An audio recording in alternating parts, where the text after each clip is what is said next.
start by casting on, and before we've even got to that point, you're going to need to wind your beautiful skeins into balls because you can't knit straight from the skein. You're probably completely familiar with that already, but I just wanted to get that in there. It was my last chance to squish this yarn before I have to hand it back.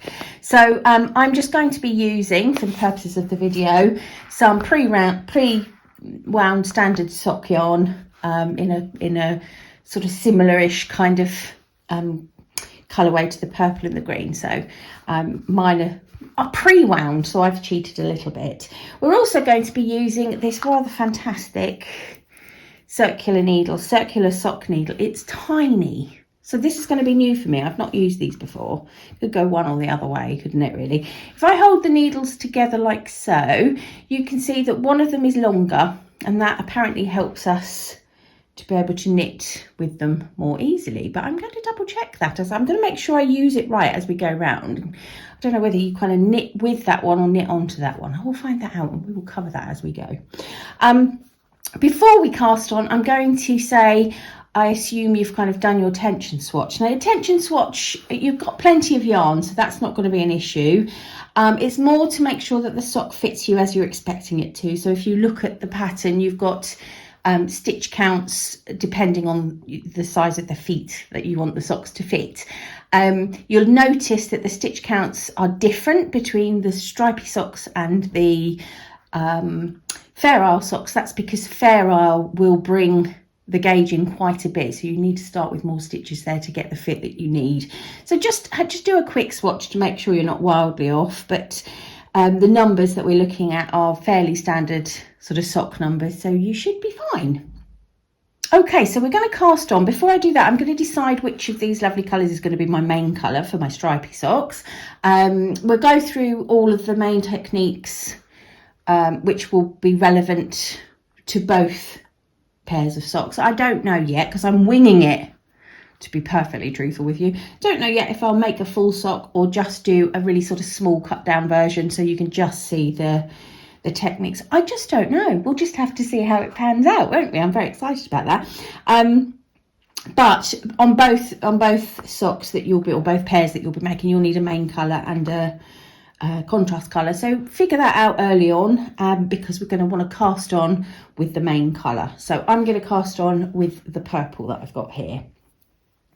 Now you want a stretchy cast on, because if you think you're going to be sort of casting on at the cuff of the sock, and we don't want a tight cuff on a sock, it's incredibly uncomfortable.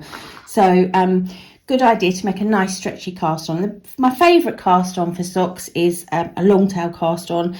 I like slingshot cast on, but I'm going to show you two ways to do long tail cast on. And what I'm also going to do is show you sort of how I work out how much yarn I need. It seems to work out okay.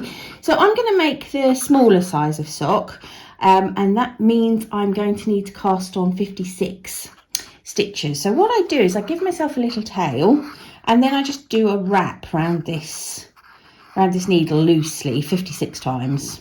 Okay, and I'm not counting at all, so bear with me. 2, 4, 6, 8, 10, 6, 28. So that's half of 56. So if I double the length of yarn, that's about right. I'm probably going to have a fair bit left over. I seem to always have a fair bit left over. Now I'm going to tie a little slip knot in that yarn, and I've got the working yarn at the top and the tail at the bottom. What I'm going to do now is take the longer of the two ends of the needle, and that's what I'm going to cast on onto. Okay, so I'm just going to tighten my slip knot. So again, as I said, with the working yarn going off to the top and the tail coming off to the bottom, I'm going to put my finger and thumb, forefinger and thumb through. I've got hold, if you can see, I've got hold of the two ends of the yarn, the working end and the tail end, kind of gripping that in my fingers there to tension it a bit. And so you can see if I pull like that, it's quite taut. And my slingshot method works as follows.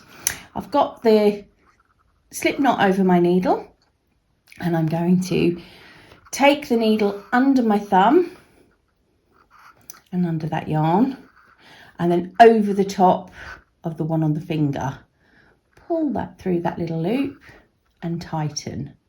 All right, so that's one stitch. or 2 if you count the slip knot. So it goes under the thumb and over the top.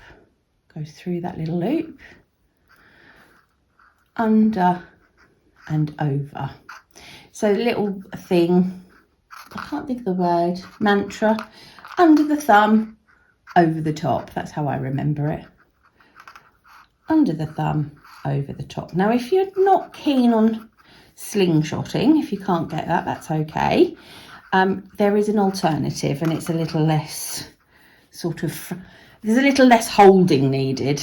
Okay, this is how I learned, and it works perfectly well. I've got the working yarn is still off at the top here, and the end is coming off the bottom, towards the bottom, sorry, of the needle. Excuse me. And I'm going to get the end of the yarn and just put my thumb underneath it and put the needle through as if I'm knitting it. So almost treating my thumb there as another needle. Then I'm going to wrap the yarn and create the stitch that way. So exactly the same, but without doing that slingshot. So I put my needle through as if my thumb is the other knitting needle, wrap the yarn and put the stitch on. Okay, so that both of those methods give exactly the same result. They're both long tail cast on, and they will give you a nice stretchy comfortable cuff. So I'm just going to go ahead and continue casting on stitches until I get to 56. So I've cast on all 56 stitches here. You might have 72 if you're making the other size, but I've got 56 stitches now cast on. I've got my end tied in a little bow here because I can weave the yarn in when I need to, when we're finished. And now I'm going to need to join this into the round so we can start knitting into the round. Now we're going to want to use the longer, let me show you, the longer of the 2 needles to actually knit with. So you want to hold that one in your dominant hand. So my dominant hand is my right hand, and that is the one I'm going to knit with. So if I just sort of show you, if I bring the needle round, this is how we're going to be working. Let's move that out the way. This is how we're going to be working. Okay, in the round like so. All right, and this is my marginally longer needle. I'm going to say to you, it's not huge. Okay, but it's marginally longer, so it's going to give you a little bit more to hold on to and knit with. So I need to join in the round, and I want to make sure not to twist my stitches when I do so. So I'm just going to go round and make sure that all of the downside, if you like, or the bottom, the sort of the bit that looks like a braid, make sure that is pointing towards the bottom. And my yarn, this is fiddly to show you on the camera. It will not be fiddly for you in real life because it doesn't matter who can see what. My yarn needs to be at the back. Okay, and it's just, if I hold it like that, can you see? Just make sure everything is pointing in the same direction. That's all we need to do to start off. Once you get going, this is fine, but it's the twisting part. Now, I'm going to give you a tip here. Often what I will do, because it is tricky, is I will do a couple of rows without joining in the round and then join in the round. That makes it a lot easier if you're concerned about things twisting. But we don't have loads of stitches here, so we should be okay. Okay, I think that's about right. Now I'm going to place a marker. Do you know what? I don't know what markers you're going to have because they're not here yet. So I don't actually know what you're getting. So I'm just going to use just a little loop here. You can even make markers with little scraps of leftover yarn. That's all you need to do. So they don't have to be small or anything. I've just got this little colourful loop here because that'll be easy to see on the camera. And what we're going to do when we're starting knitting is we're going to be doing a rib. A nice ribbed cuff. So we're going to be doing knit 2, purl 2 all the way around. So when the pattern says join in the round to knit, actually there's nothing joined yet, is there? Because I need to now start my first round, which is a knit 2 purl 2. So what I've done is I've put my needle through as if to knit, and I'm going to knit, and then off I go. Now don't worry about that stitch marker getting caught in there, that's perfectly fine. Your first round is always incredibly tricky, particularly when you're working in the round. So that's tiny needles and you know, perhaps a new technique might not be too easy, but bear with, because after you've done a couple of rounds it gets a lot easier.